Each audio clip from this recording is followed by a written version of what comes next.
I'm Pro Enzo Vidz. Don't know where the intro was just then, but didn't load up for some reason, so apologies on that. But yeah, look, this is the Ankle Breaker podcast, episode 28. So 28 episodes in, that's a very good achievement, I think. Not too far from the big 30, so should be good. But joining me is regular co-host as always, Rugby League Round Up, Billy. Bro, how you been, bro? And thanks for coming on again. I've been really good over the last 2 days. Just relaxing. Magic Round was absolutely great to watch. I enjoyed it, other than the Dragons game. So, I think it was a really good round of footy, and I'm enjoying myself at the moment. So, thank you for asking. Yep, no, all good, bro. All good. Before I do start, as always, make sure to like the video and subscribe to our channels. Rugby League Roundup's YouTube channel is in the description down below. So if you haven't already, I would recommend subscribing to him. He's doing some good content. Only deciding to be a bit more consistent with his videos now. I will do a bit more collabs with him in the future, like a couple more live streams, maybe in his channel. So stay tuned for that when that does happen. But yeah, like I said, subscribe to Mean Heath's channel, and I guarantee you won't be disappointed. But gonna go through the comments quickly as always. So I'll just start from the very top. I think I missed the first part. So all right, we've got Luke Melbourne Storm fan in the chat. How's it going, mate? Got Metallic Panther. Read in the chat. A good win for your Roosters too on yesterday. Got Mr. Lachlan in the chat as well. How's it going, Mr. Lachlan? Got CJ, who is keen. That's good. Thanks for watching, CJ. We've got Fnatic, CJ, Luke, Metallic Panther. Who's this? Leslie Karen says, when are you having a female guest on this podcast? We haven't really discussed it, eh? I mean, if there's a NRLW player, maybe one day we can discuss that. I don't know. We'll have to discuss that off camera, I guess. But we'll see what we can do. I thought that was a troll, to be honest. I thought that was a troll. No, I don't think so. I think that's a normal person, so it's all good. But I've got currently 14 people watching the chat, so that's a good audience. So hopefully it builds up as we go on. But Rugby League Round Up. Let's get into the podcast, eh? Yep, let's try. Let's try. All right. So going for the very first topic for this afternoon. So this is our round 10 review. So basically we'll review the round of footy, give our thoughts on the week it was. Basically just go through what games we probably enjoyed on Magic Round, because Magic Round was obviously a very good round, I thought. It wasn't as penalty or sin bin much as it was last year, which I'm glad about. I'm sure everyone's happy about that, because last year it was this year improved that a lot, I'd say. But Billy, give me your thoughts on round 10, bro. What did you make of the round it was? Oh, look, I think the first game was absolutely shocking. I didn't enjoy it one bit. It was just really sloppy, which you kind of expected it to be, because both teams were in a bit of a slump, and obviously Bulldogs just got rid of their coach, so that just shows you how bad both these teams are. And Adam O'Brien's kind of on the edge at the moment, but it was not a good game to watch. Neither was the next game, and the Friday games were just shocking to watch. Friday, it was just not the day for Manly, unfortunately, Pro Enzo. But yeah, hopefully your boys can come back next week or this week, should I say, and beat Parramatta, which will be a bit of a task. So, that game wasn't even that special. It was a bit boring. The next game was a game of two halves, in my opinion. Very entertaining if you want to see an attacking game, but Rabbitohs almost fell off from that one, and that would have been hilarious because all my mates at school, some of the boys at school go for South Sydney, so wouldn't have Oh given yeah, I would have given them a lot of shit if they lost that one. Um, but no, they won, and they probably deserved to win, and it shouldn't have even got to 30-32. Uh, but yeah, that was entertaining. The next game, I'm not even going to talk about it because I don't. um, yeah, Storm versus Panthers. Yeah, that was meant to be a bit closer, I thought, but uh, poor Storm just had too much injuries, I guess. So yeah, they couldn't cope with that. The next game, far out.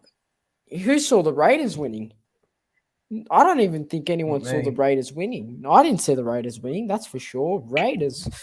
Oh, thank God they beat the Sharks. That made me enjoy my weekend a little bit more.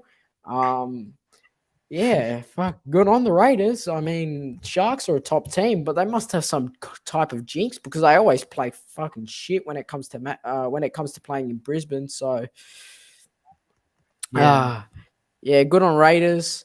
Um, the next game, I actually tipped the Roosters, so I'll take credit for that one. I That was a like them. really that was a really good match to watch. I think that was my favorite game of the round because obviously I'm not going to go with the Dragons game. Um, yeah, this was a good game to watch. Maybe the first half wasn't so equal, but the second half just showed this team. These are two top 8 teams that will compete in the finals, and Roosters have just gone in some good form in the last 2 weeks, so they'll be looking to keep that up next week too. And well, the last game didn't reflect the scoreline. I thought Tigers were pretty unlucky when Luke Brooks went off. If Luke Brooks stayed on, I think the match would have been much closer. So yeah, but Yeah, other than that, really good week of footy. I think I liked it. So yeah.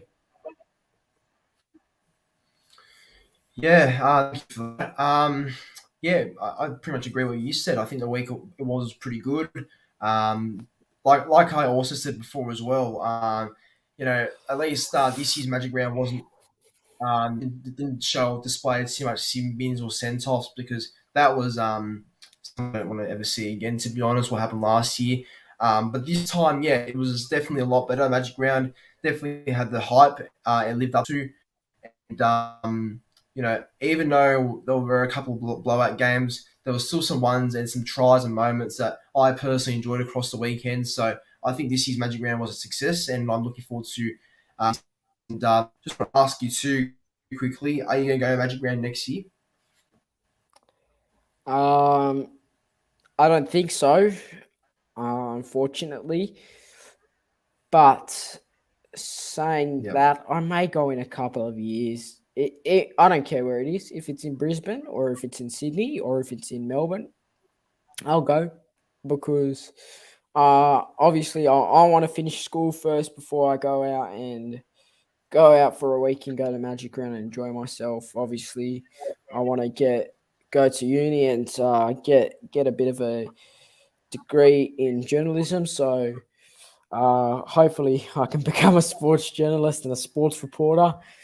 And yeah, I'll just be focusing on that. But after that, I'm all free to go to any Magic Round and maybe everything else. So yeah.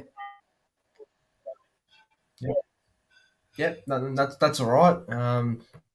I hope I go next year as well. Moving on. So this kicks in now the real stuff, and my we kill bang, don't we? So I'm sure we're all aware of this news. I'm sure everyone currently watching this would know what happened today. So former Bulldogs coach Trent Barrett quit the club effective immediately. This is because results are not going their way. There's been too much drama going on there. They're expected to improve from last year and previous years, and this year, especially with the new signings they've got this year, they were expected to be around maybe bottom end of the top 8, maybe 12 at least. Yeah, there you go. They haven't really lived up to any expectation this year.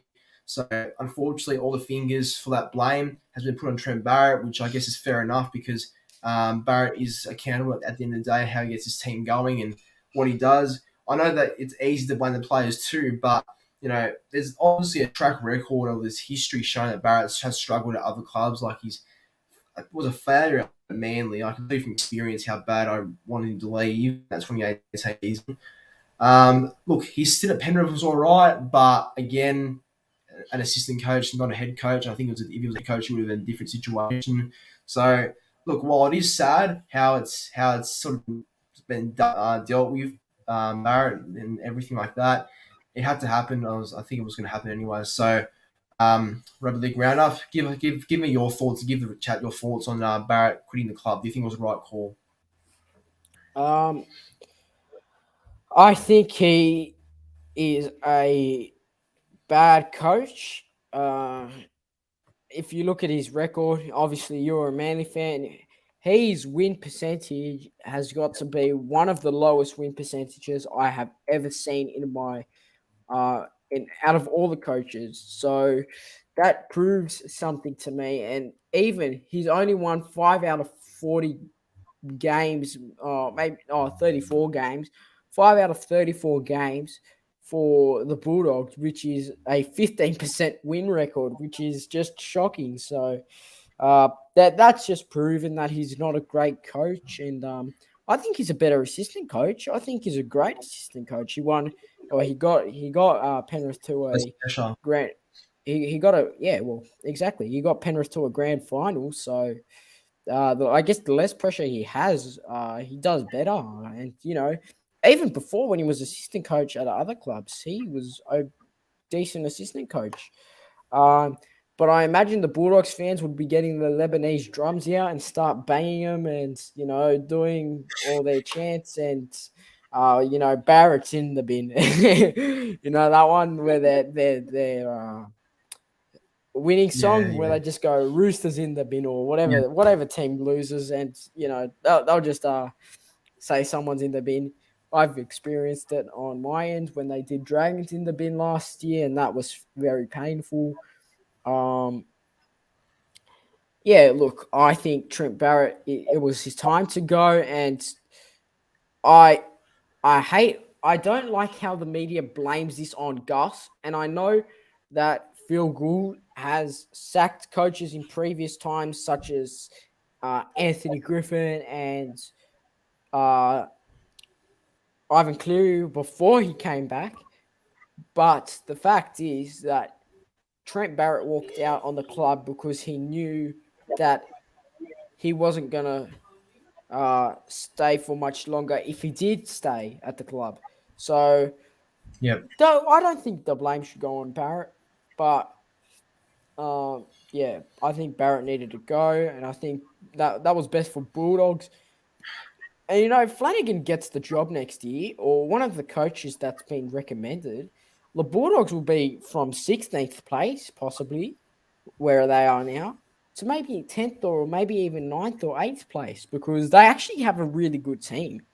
They have a really good side. You look at it like the Fox, Matt Burton, Reid Marnie, Billy Kickow.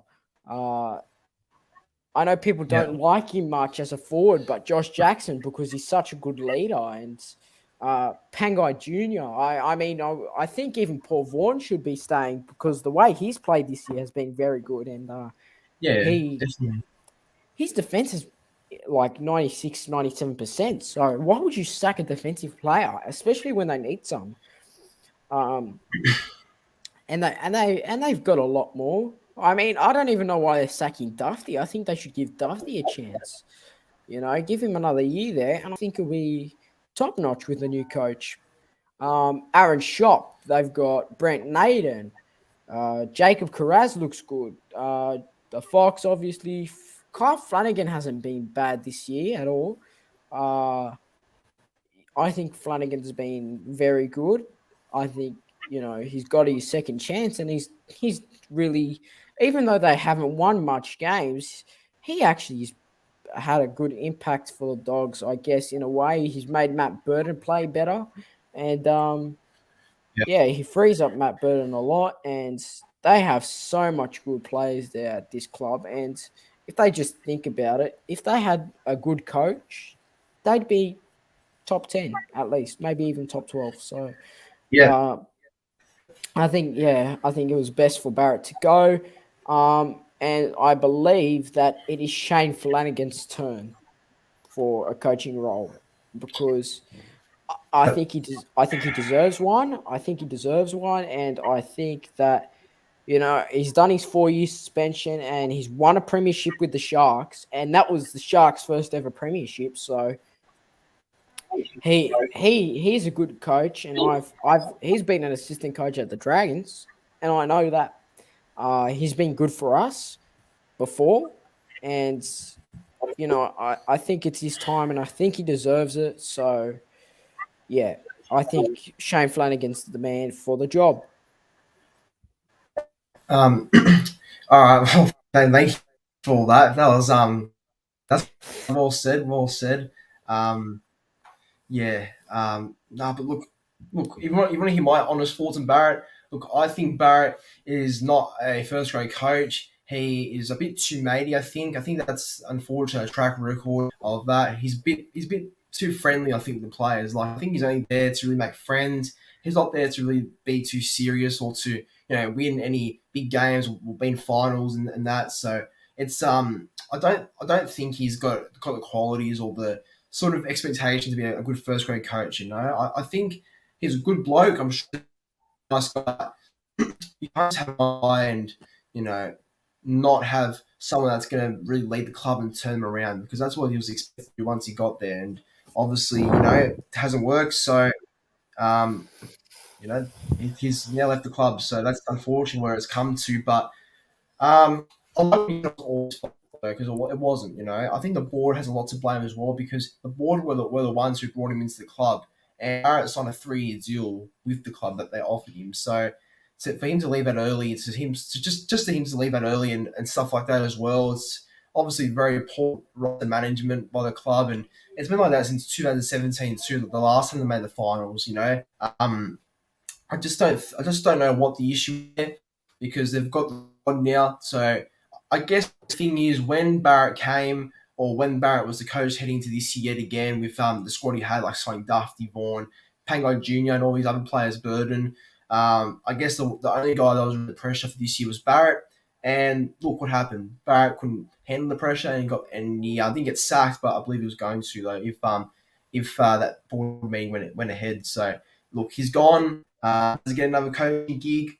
Probably, but I doubt it'll be a head coach though.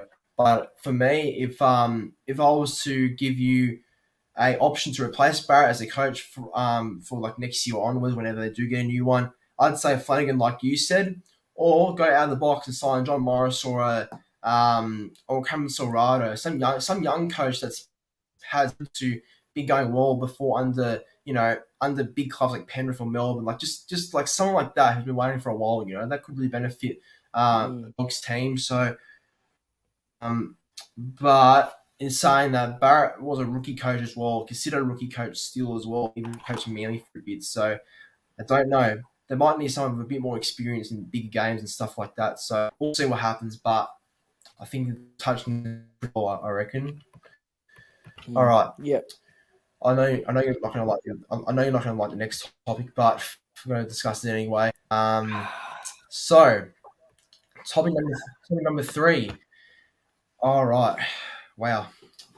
Now you can start on this one. You can have your saying it straight away as a Dragons fan, but yeah, the Titans beat the Dragons 20 points to 16. Yes, it was a very hectic ending, just like how it was so side to side for a bit.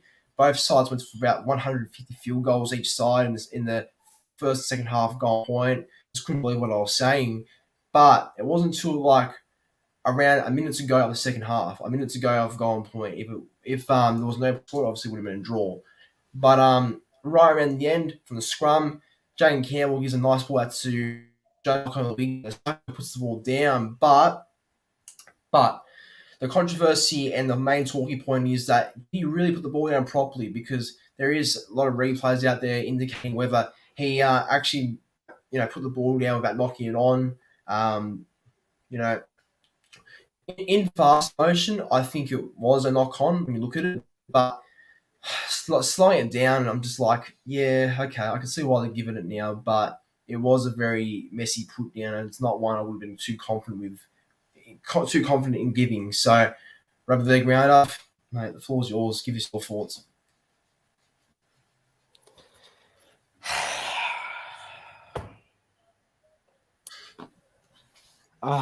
Just a long pause because we shouldn't have even let it to get to golden point. That's how fucking disappointing it is. We shouldn't have let it get to golden point. The Titans are just, they were miserable. They were miserable. We should have beat them. We should have beat the Titans when we scored that try through Moses Sully. Now, I feel like the timer has cursed us here because when I was looking at the game, it said 9-11 on the timer, and that's when Zach Lomax kicked the goal, and I'm just like, oh, he's going to miss it. He's going to miss it. He's going to miss it. He's going to miss it. And he missed it. So that's where the pain started. And then we just let Jared Wallace run through, and we obviously make him look like an origin forward and make him look like the best forward in the game. So, of course, he had to score, and he scores every year against us. So that's just fucking great. And that's where the pain all started. And then it just, from that golden point, we should have just,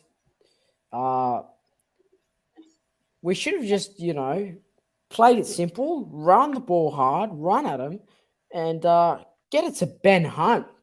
Get it to Ben Hunt. Don't get it to Lomax. Lomax isn't going to kick most field goals. You know, yeah, he kicked one against the Knights, but far out. He's not going to kick everything for you. He's like he's a centre. So I would have given it to Ben Hunt, you know.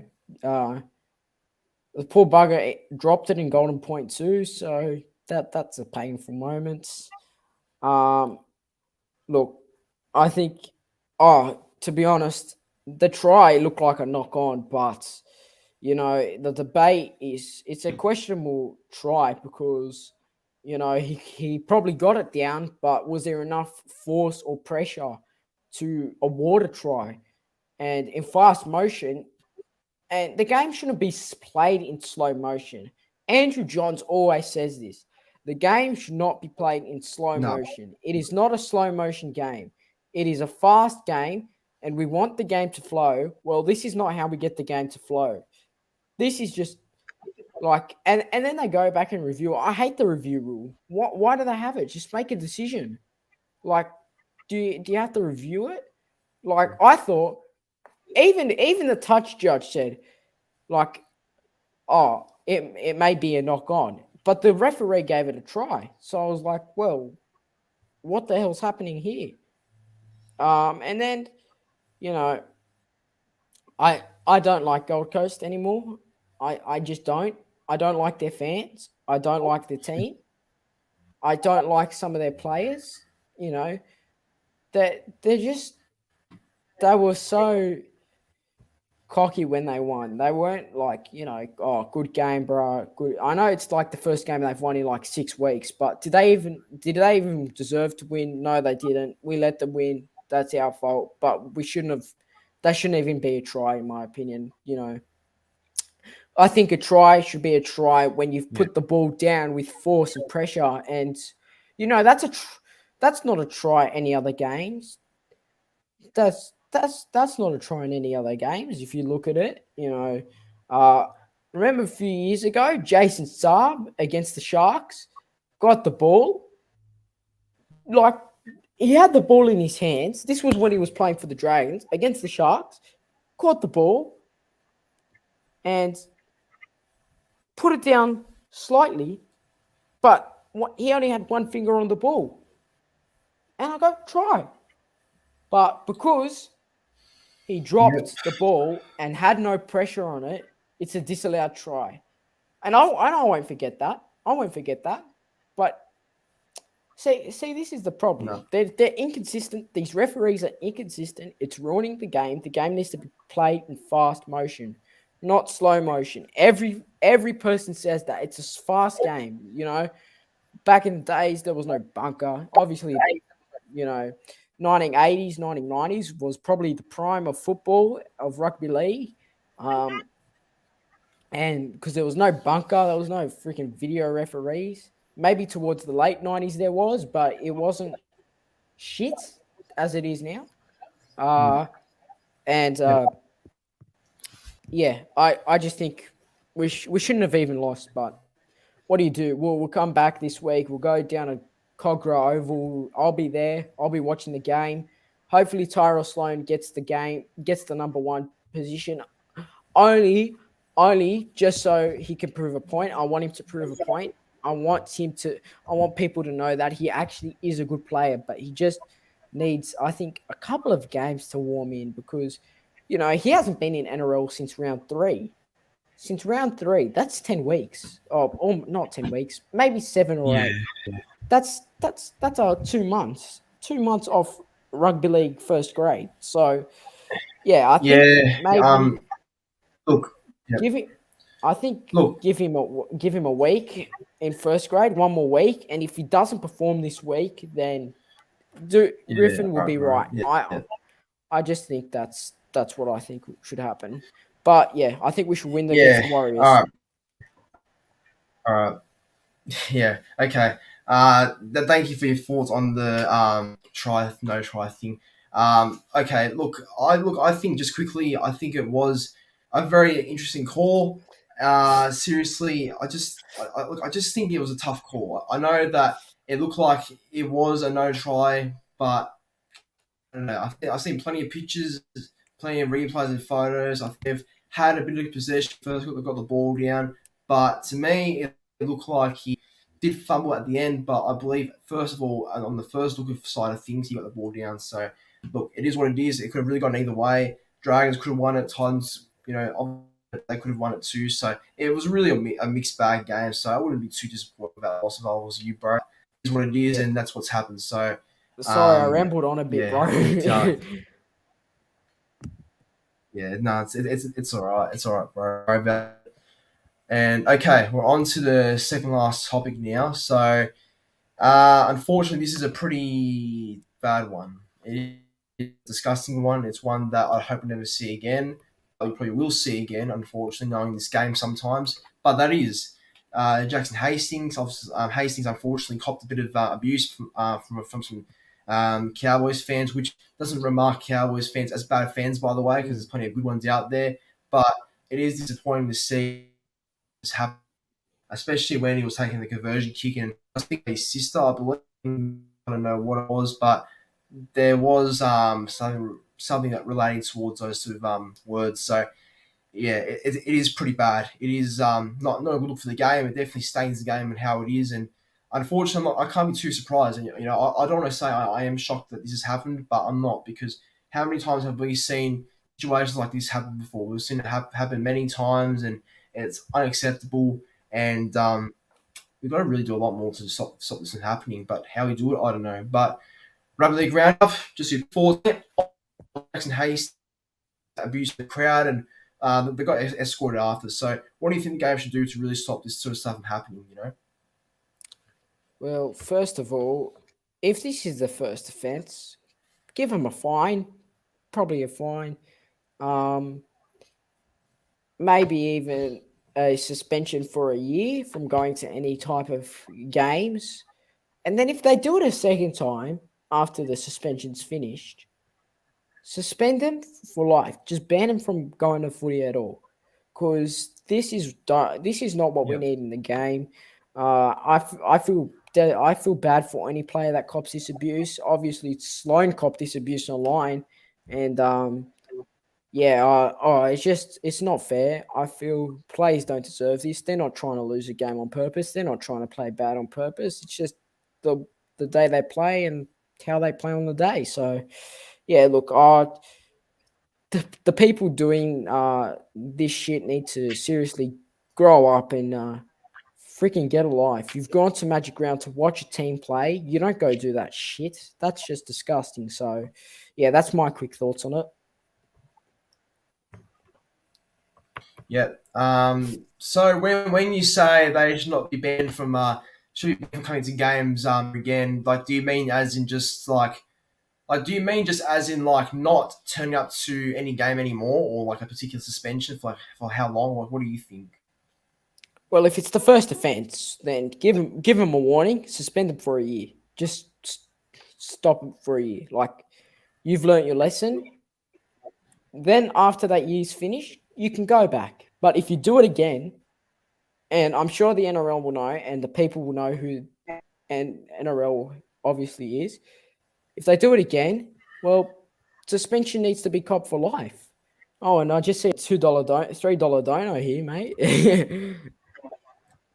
$1 donation. Yes, it's by Warriors NRL Fanatics, a very good friend of the channel and a very good YouTuber himself. He says, "This is the best podcast on YouTube." Well, Warriors NRL Fanatics, I appreciate that, bro. That does mean a lot to me. The donation as well is just as better. So thank you so much for the donation, Fanatics. That really does mean a lot. That's a second donation to the channel now. So like I said, Super Chat is active on every video now, everyone. So if you want to donate to the channel, feel free to. It's really up to you. But again, this is mainly about Fanatics. Warriors and NRL Fanatics. It means a lot, bro. Much appreciated. Okay, you can go Rugby League Round Up. Sorry to cut you off. Oh no, that's all good. Yeah, like I was saying, it's just ban them for the year. Ban them for the year for the first offence, but if they do it again, obviously bigger consequences have to be taken, and I think that's a life ban. So, yeah, that's my thoughts on it. Yep. I said, things happened. When these things happen, there's not much you can. There's not too much to do, unfortunately. Like you can't. They're not NRL players. You can't suspend them. You can't give them fines. Oh no, you can give them fines, but it's a bit harder with those sort of situations, if you know what I mean. But because they're fans, because they do turn up to come to the games, you want the right ones to games, not the ones that are there to say stuff about other people's families or family members or stuff like that. It's obviously too far. That's not what the game out. We are a bit of a bad reputation recently with some stupid events happening in the game, like the Streakers, for example, as you probably know of them on the field. For some reason, it happens at both Gold Coast Titans games. And yeah, just in general, like just the racial, but there has been racial remarks, but remarks as in targeting family members for the reason. It's just disgusting, and I don't want to see it ever again happen in the game. Well, look, it probably will happen again, sadly, but that's why if it does happen again, we need to try and find a solution to stand down on this and stop the shit from happening. I think personally, that's what I think when I look at this. So yeah, you say suspend them or ban them, I should say, for that extent, like you said. So I would probably do it for the rest of their lives. To be honest, I don't think that. I think you want the right fans coming into the games and attend wise as well. You want those right type of people, and those who do that aren't. So they're the ones that are going to have to cop it, and they are the Cowboys fans that abuse him. So yeah. But all right, everyone. We are officially on the last topic now for the Ankle Breaker podcast, episode number 28. So, as you guys know, we end off with our team of the week for each round. So, this is our team of the week for round 10, which was Magic Round. So, we're both going to read out our team of the weeks to end the podcast. So, Rugby League Round Up, you go first, bro. What is your team of the week for round 10 and your player of the round 2? My player of the round has to go to Adam Reynolds. I thought he was really good. I think he got 3 try assists and a try, I believe. That's what he got in his games. In this game. So look, he played really well. And yeah, that's why he's my player of the round. So yeah, and then my team of the week, my fullback is James Tedesco. My wingers are Selwyn Cobbo and Murray Taulagi with that freakish pass. My centers are Moses Sully and Isaac Tago. My halves, my 5'8" is Sam Walker, and my halfback is Adam Reynolds. My front rowers are Payne Haas and Ruben Cotter. My number 9 My dummy half is Reece Robson. My second row is a Viliami kick out and Isaiah Papali'i. And my lock is Isaiah Yo. And then my bench goes Ben Hunt, Jared Warrior-Hargreaves, Josh Papali, and David Clemmer. That's actually a really good team. Like that's probably a really good one I've heard actually because I've seen some ones on Instagram and that's probably your one reading out is probably better than the ones I've seen so far from like other NRL websites I won't mention. Yeah, that was actually thanks for sharing that. All right, getting onto my one now. So this is Pro Enza Vidz round magic round team of the week and my player of the round 2. So my player of the round. It is the same as yours, Rugby League Round Up. It is Adam Reynolds. Adam Reynolds was lovely. Cowboys Manly on Friday. Looked like an Alfie laying at 2.0 for some of his try he scored and the way he played. So he definitely did a good job against us. So yeah, I played the week. But my team the week though, my fullback is Dylan Edwards from the Panthers. My wingers are Selwyn and Murray Tuolungi. My centres are Tane Milne, who actually played on the wing, but I had to fit him in the team somewhere. So he's in the centres with Stephen Crichton. My halves, Sam Walker and Adam Reynolds. My props, Jared Warrior-Hargreaves and Ruben Cotter. My hooker is Damien. And my back rows are Jeremiah Nanai. And my lock, it's a bit of a different one, but I've got Corey Hararira-Naira as my lock. And off the bench, I've got James Tedesco, Hudson Young, Leo Thompson, and Patrick Carrigan. So that is our team of the weeks, everyone, for round 10. That brings an end to the podcast, episode 28. So, Rugby League Round Up, thanks again, bro, for coming on and doing another podcast. It was a good show. Thanks, brother. Yeah, glad to be on. And hopefully the Dragons and the Manly boys can get up this week and get a win for our clubs and for the fans. So, yeah, go the Dragons, and I'm sure you'll be rooting for Manly this weekend. So, yeah, hopefully they win, and hopefully my boys win. And let's trot. That's it. Well, let's hope so. Let's hope our teams get up this week because it would be very nice. I'm not too confident in Manly, but have to wait and see how the boys turn up on Friday. Hopefully they play well. But, yeah, this is episode 28. Of you people stream means a lot. Don't forget to like the video, subscribe to me and Rugby League Round Up's YouTube channels. His link to his channel is in the description down below, so go and check if you haven't already. But this concludes episode 28 of the Ankle Breaker podcast. Thank you for watching. See you all next Monday for later one.